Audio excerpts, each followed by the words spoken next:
I have to laugh. I laugh all the time. I think if you were to meet anybody that knows me, they will tell you Brenda smiles. It's one thing about me. I love smiling. I always say it's the window to my soul. And it's one thing that you cannot take away from me. In organizations, when I join them, I tell them the day I stop smiling, you must know that my time is done. It's time to move on. Because once you do that, it means you've gotten to the core of me, and that cannot happen. And to you, young lady, well done. To stand up in front of a room and speak and say your say, well done to you.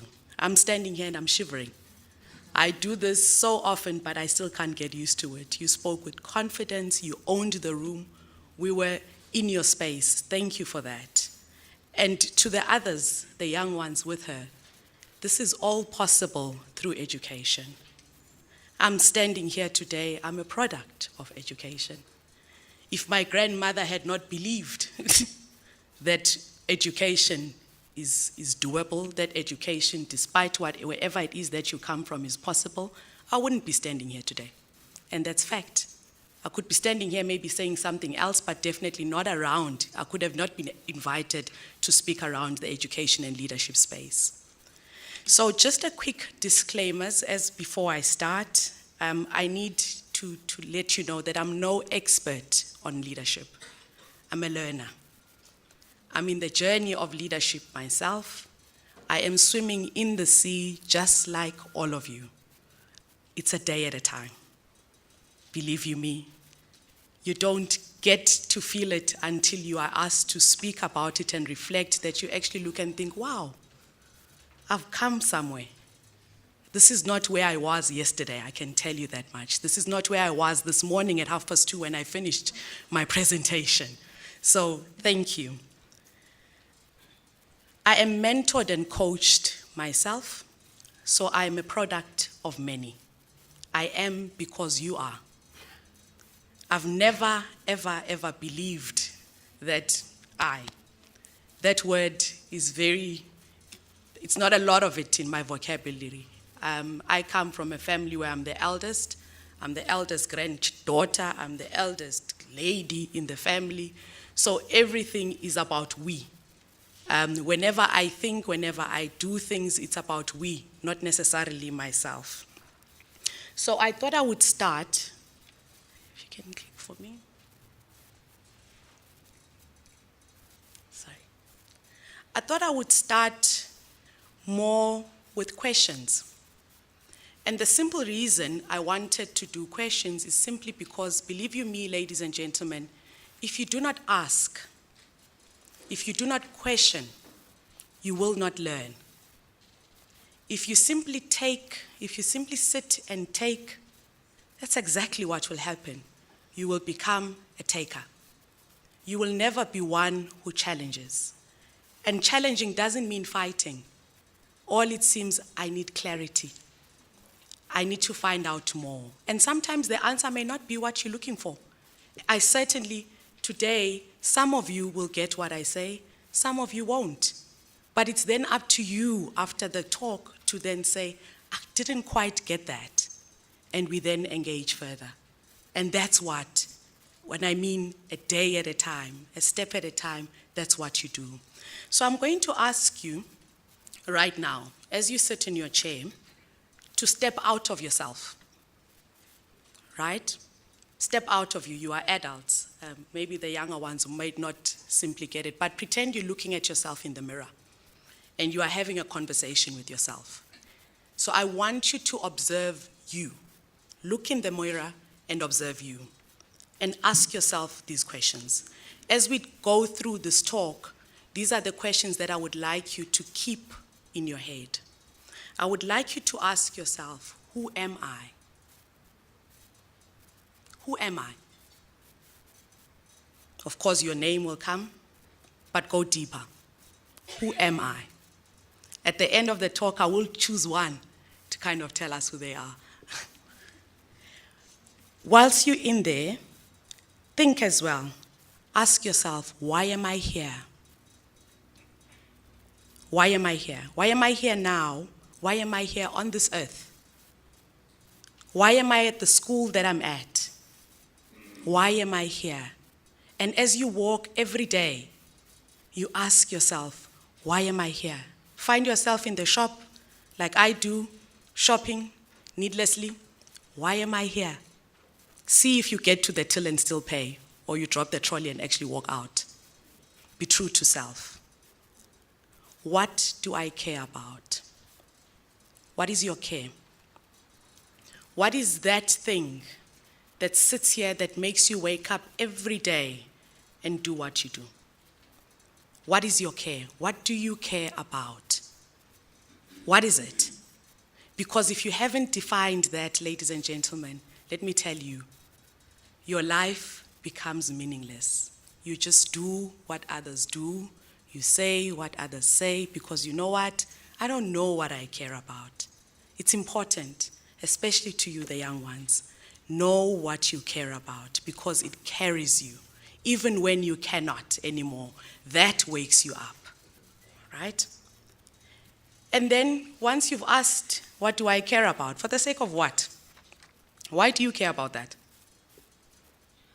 If something were to come and the winds and the tsunamis were to come, for the sake of what? Would you continue the following day doing that? Think about it. It's just something for you to hold at the back of your head. Now, I was asked to share nuggets, my nuggets on leadership. I found the word very interesting, so I had to Google it. Because I'm a mother. When you say nuggets, I immediately thought chicken nuggets. And I thought I'm not doing that because I don't give my children those things. And so yes, so I found the answer. They say a valuable idea or fact. Now, I'm not sure if what I'm going to be sharing with you will be fact. It's definitely my facts. I don't know about you. It's my journey. So that's what I've been asked to do, to share my journey. It could be right, could be wrong, but it's my journey. And I'm here being vulnerable to you, sharing with you. Happy to take questions around it. Next slide, please. So what is leadership? We hear about it, we read about it. Promise you, try Googling it, you will get the riot act on it. There's a lot. It depends on what you actually want to hear at that particular point in time, where you are on your journey and where it is that you want to go on your journey and that you take from what you read there. For me, what actually stands out about leadership is the fact that it's an action. Leadership is a doing word, it's a verb. Leadership is what you do. If you want to become fancy, leadership is a practice. It's a practice of leaders. It's how you show up. It's how you come in. It's how when you wake up in the morning and go to school, you show up. You as the student, sometimes it may be easier because you've got a uniform to wear. You as a principal, you as a teacher, you as a mother of that child taking your child to school, it's how you show up. Do you show up? Do you dress like you are going to school? Do you show up to people like you're the principal of the school? Or people have to guess what you are? It's the reality, ladies and gentlemen. It's what we are faced with today. It's not just in schools, it's in the workplace. It's in the workplace. Believe you me, leadership is about being uncomfortable. Because I tell you now, if you are comfortable, you're in the wrong place. If you are a parent and you are comfortable, share it with us. How are you doing it? The things that happen, the forces out there, make it that we become uncomfortable. And you know what's good about being uncomfortable? It makes you want to be comfortable. So you do things to make you comfortable. One of them is showing up the right way. The right way. So leadership is the ability to inspire or influence. If you don't inspire or influence, if you don't have a fellowship as a leader, there's something you are doing wrong. No leader just carries on and there's no one following. Then what are you doing? Like the children would really ask you, if you've got children like my children, they would so what are you doing, mama? And guess what? Have the mirrors. Ladies and gentlemen, have the mirrors, the checkpoints. Look, don't just go straight on ahead and you're leaving your people behind. Even worse, you are with your people, but you're not there because you are not connected. You don't feel them. You are not part of them because you know why? You better. I'm the leader. Guess what? Good luck to you. At the end of the day, to us in business, they are shareholders. Those are people we fear with our lives because those people give us their money to operate businesses, and at the end of each and every month, they look at a bottom line and say, what have you made? If you've not produced, you are done. What's yours as teachers? What are your blind spots? What are the things that you check yourself against to see that I'm doing well? What are they? Are there people that are able to reach you and talk to you about those things? Are there people who are able to raise a flag and say, Mr. Ndlovu, no, we're going the wrong way, and you listen? I said, I'll ask a lot of questions. That's what I do. I live in the space of questions. I don't have a lot of answers, but I'm in the journey of leadership. And today, I'm better than I was yesterday. That I can tell you for fact. Leadership is a contact sport. I always say to people, it's something. If you've seen a team sport, it's rough. It's rough, and you got to train. You have got to train. If you're gonna take a position of leadership, you better be sure that that's what you are going to do, and be ready for it, because it will not always be fun. And I'm grateful Sue made us laugh, because a lot of times you are going to laugh at yourself because you are going to be faced with things you have no idea how to deal with. But guess what? You're going to have to go into that room and act like you know it. Literally, speak about it from a position of authority, like I know this. You go home, you look in the mirror, and you laugh. And you laugh because you become you. Leadership should be an extension of yourself. It's a ministry. It's a calling. Not everyone will ever get a chance to lead, ladies and gentlemen. It's an honor. Embrace it. Wear it like a blanket. So we shared that leadership is a journey.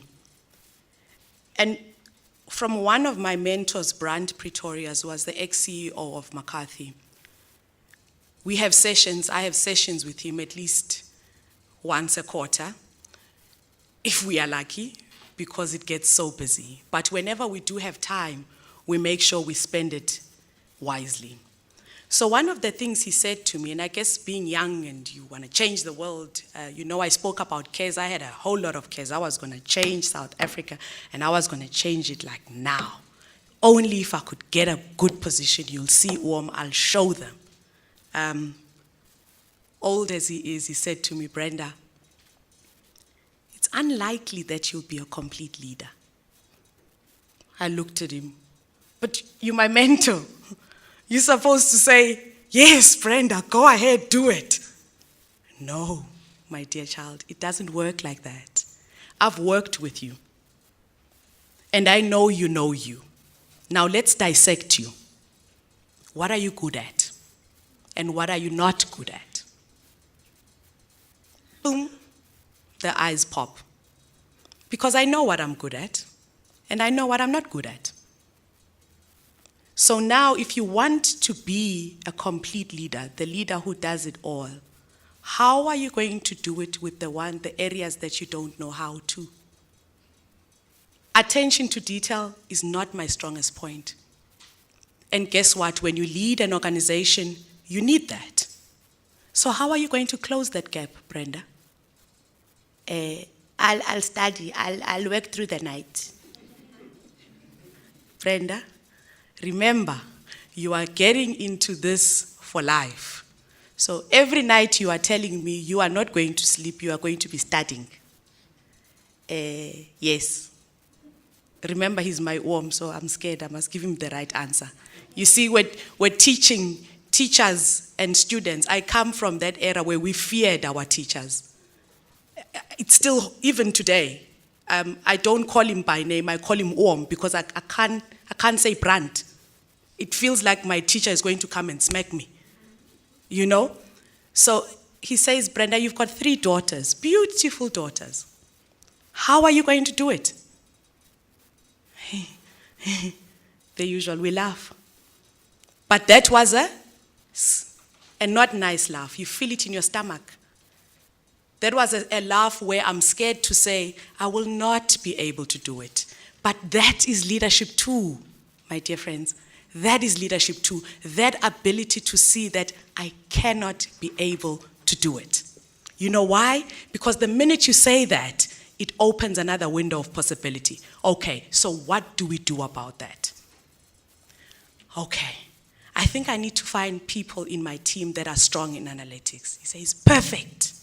That's it, Brenda. That is it. That's what you do. You build a team. You surround yourself with people that are strong in what you are not strong in. The operative word being you surround yourself. So you must take the action to get that done, because someone else won't do it for you. They don't know what your strong points and your weak points are. They don't know you that well. You may have fluked it in the interview, by the way. We do that all the time in corporates, just to get in. But once you're in, it's something else. You may have just made it to be selected as the principal, but now you're there. You gotta make it work. You gotta make it work. It's either you swim or you sink. Which one are you going to choose? Now, if you are someone who has been taught well, who has been taught that you can survive, you take it and you run. You say, I'm gonna take this, it's a challenge, and I'm gonna do this. Okay? So, the question around that is, who's surrounding you? Whose shoulders are you standing on to succeed? Because we all need shoulders to stand on. You cannot do it on your own. No matter how good you are, it will only be for a while, because you are going to burn out. We are talking sustainability these days. It's everywhere. It's everywhere. How will you sustain that energy if you don't surround yourselves with people that are going to help you through it? Okay? Nugget number 2. Leading and managing, ladies and gentlemen, are 2 totally different things.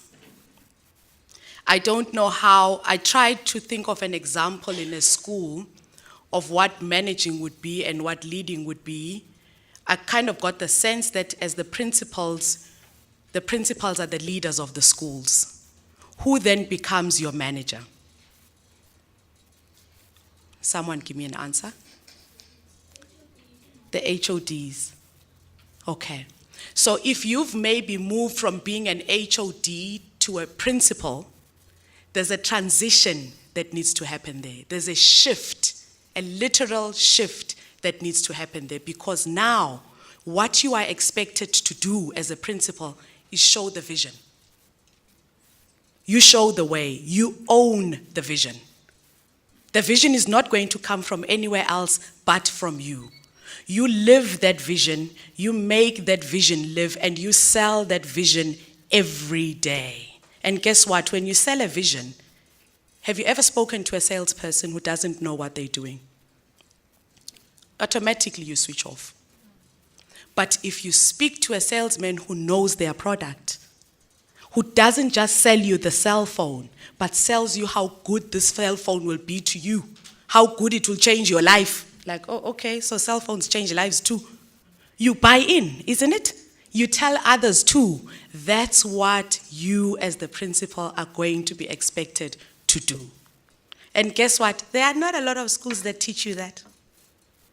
So it's something, like I say, today I'm better than I was yesterday. It's something you learn on the job. You read books, you listen to people like Brenda boring you to death, you take notes, but you take something. You don't walk into a meeting or anything and walk out with nothing, even if it's just one note. Let that note be, how do I become a better leader? Let that be that. And let that be what rules you every day. Because the expectation is that as the principal, we automatically expect that you know that. We don't know that you have not been trained. We don't know what the budget is for education. When I bring my children to school, I expect you to be on top of it. Because you know what? I'm on top of it where I come from. So why aren't you? That's the attitude of parents. And if you don't engage with us as parents and highlight these things, guess what? We are going to take you down. We are going to take you down because we expect that of you. Okay. So interestingly, the one thing I noted on this one was that do the right things the right way. Now, all of us know what's right. You know how you know? From here. Your core. It tells you when you're doing something wrong. We know it even when you were children. When you are doing something wrong, it feels wrong here. Don't do it. Don't. Stop and say, it doesn't feel right. I'm not going to do it. That's an answer too. I am going to go back and think about it. Go to your team. Go to your HODs. Go and consult if you're not sure. Go to your school governing body. Consult if you're not sure. But don't do it if it doesn't feel right. That's the first key. I'll go to nugget number 3. Lead, ladies and gentlemen. Don't boss. Boss is so old school. It is so outdated. Nobody likes bosses. The ones with the reserved parking spot, the ones with the big offices, with pot plants, whilst the rest of the school does not even have grass. Those that have water tanks in their offices while the rest of the school has to struggle just to get water. You're the only one with the flushing toilet while the rest of the school gets to see what they do. You have toilet paper. For goodness sake, it's just to wipe a bum. Be part of the people you are leading. Be a part. If you don't know how to do that, ask your people. Ask your people. They will tell you. They will share with you. You know why? Because they want you to succeed. There's a lot of people, I promise you, who don't want to lead. They don't want to lead because they know that leadership is not easy. Look at a home. I always say to people, don't complicate life. Look at a home. I look at my husband. There's days when I feel sorry for him. I really do. But you know what? Tough dude. It's got to be done. It's got to be done. I want those shoes. And I am going to get them. I want my children to go to better schools, and we are going to get it. I want that better house, and we are going to get it. We don't have money? Well, dude, you're working in the wrong job. You see? He's the leader of my home. Right? It's exact same thing at school with you as a principal. We don't care. We don't want to know. You know why? Because we know it.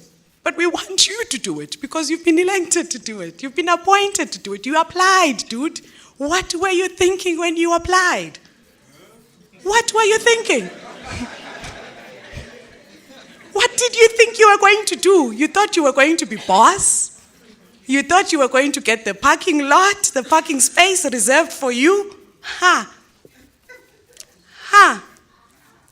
We are living in very interesting times. The children of today are not the children where you came from. And that's simply nature. Believe you me, your mothers thought the same thing of you. If you were to be honest with yourself, you would remember your parents saying to you, "Hey, Lengan, what's going on?" It's you now saying it to these children. The challenge is, how do you meet each other halfway? The new teachers coming on board are not the same. They really do want to be on their cell phones. How do you as a principal stop that and say, but the teaching time is important? How? I don't know. I don't have answers for you. I really don't. I know that where I lead, where I've worked in my organization, I've had to make flexi time for my teams, for them to be able to work from home rather than coming to the office. I've had to change schedules to allow others to come in at 7, leave at 3, others at 8, leave at 4, others at 9, leave at 5. That's not how it used to be, but I've had to make it work. You know why? I applied for the job. I applied. And every month on that 25th or the 15th or the 20th, I smile, isn't it? Earn it. Earn it. But you know what's good about it? I'm growing in that process, and no one can take that away from me. Those team members of mine who sometimes put up those challenges thinking I'm going to fail, nah. Because you know why? I stay up at night when they're sleeping and I read. I educate myself, I learn, I ask when I don't know. Why? Because I'm getting better. It's helping me become a better parent, a better wife, a better leader, a better someone to have a conversation with. It's helping me be called here today and asked to speak to you. It wasn't just magic, it didn't fall off a tree. I'm sure they did their own research. It counts. It counts. I say to people sometimes when they say, you are lucky. I come from a township as well, Mpuma KwaMashu. And when I go home, it's always, hey, uninhlanhla, Ntombi yoxolo, hey, uninhlanhla. Oh, Ntombi yoxolo is lucky. I'm not lucky. I grew up poor, just like everyone there. But you know what the difference was? Hard work. Luck is when hard work meets opportunity. I promise you, because I can help you get a job. But once you're in that job, you better make sure why I called you in. You better make sure because you're going to be fired. It's as simple as that. That is life. Let's go to nugget number 4. Connect individually with your team. So we talk about teams. Yes, teams are the best things that were ever invented. But you know what? In the teams, there's individuals. Teams are made up by individuals. And it is your job. Remember, who's getting better here? You, me, right? So even if they tell me that, Brenda, you're inheriting the best team ever. Yes, thank you. Once they leave, I call them in one by one to get to know those team members at an individual level. And every day I make time to engage with them one by one. No Mandla, no Sipho, no Maria. Go and ask, how's your children? How's it been? How's your mom doing? Connect with people at the human level. We are all human. You know how much time we spend in our workplaces? It's scary. Now, the one person you look up to, your leader, doesn't even have time to ask you how you are. All they're worried about is, oh, I see the children told me that you were on the cell phone the whole day. You don't even know why I was on the cell phone the whole day. Ask me. Talk to me. Talk to me. Don't talk to me. Talk to me. And people will give you that. Connect with your individual. Connect with each and every individual on your team. It's key. As a leader, this is my favorite one. As a leader, ladies and gentlemen, your biggest job is to give hope. You know how hard that is when you yourself sometimes feel hopeless? But you know why I asked you those questions in the first slide? What do you care about? Because if you know what you care about, it's going to wake you up even when you don't want to wake up. My passion is in people. They used to laugh at me at work. They used to tease me about it because I would say when they asked me about the numbers, they'd call my financial director, come, let's go to that meeting. They're going to ask me for numbers. You know why? Because I never worried about the numbers. I knew if I took care of my team, if I took care of my people, the numbers would come. And they did. I've turned around businesses that are loss-making businesses to profitable businesses by taking care of the people. Because once people feel that they belong, once people feel that they belong, boy, watch them perform. Watch them excel. And that's all you do. Give hope. Live hope. Be hope. When you walk, the children must feel that there comes Mr. Dlamini. There comes Mr. Ngobo. They must feel you. They must feel you. And it's possible. You know it. You know when you've walked into a room and you thought, that person. Or when someone walks in, you feel that this is somebody important. They haven't said a word. Work on you. Work on you. Work on your core. I thought I must share with you more so because it's something I'm learning. The art of holding conversations. Conversations, ladies and gentlemen, are key. Conversations are what produce results. If we want things to change, we must have conversations. But it depends on how the conversation flows, because a conversation can flow that direction, and it's up to you to say, whoa, I'm not part of this. Put on your screensaver and walk out or engage. You as a leader of an organization, you as a leader of a school, you are responsible for conversations that happen in your school. So you need to be the propaganda machine. You need to give people what to talk about. You need to create that. Right?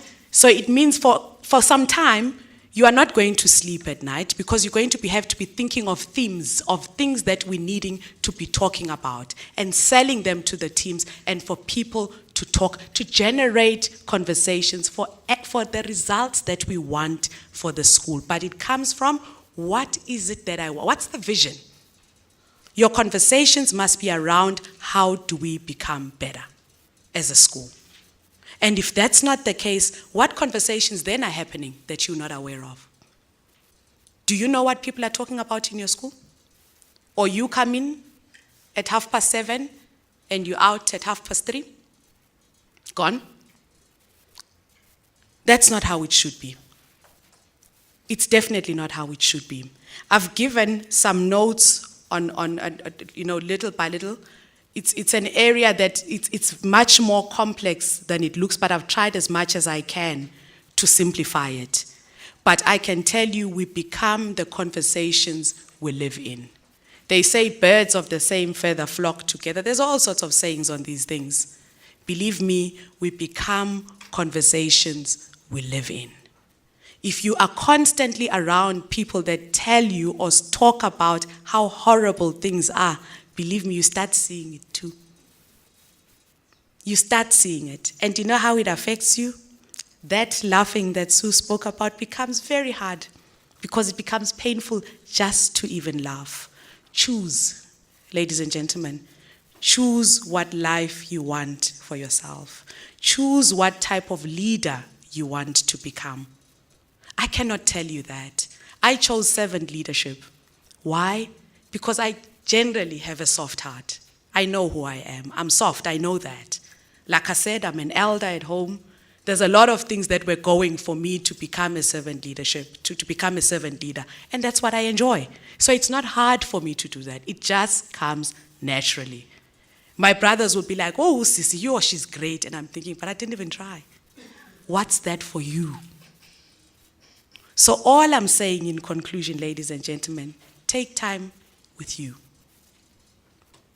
Leadership is about the leader. Who are you? Why are you here?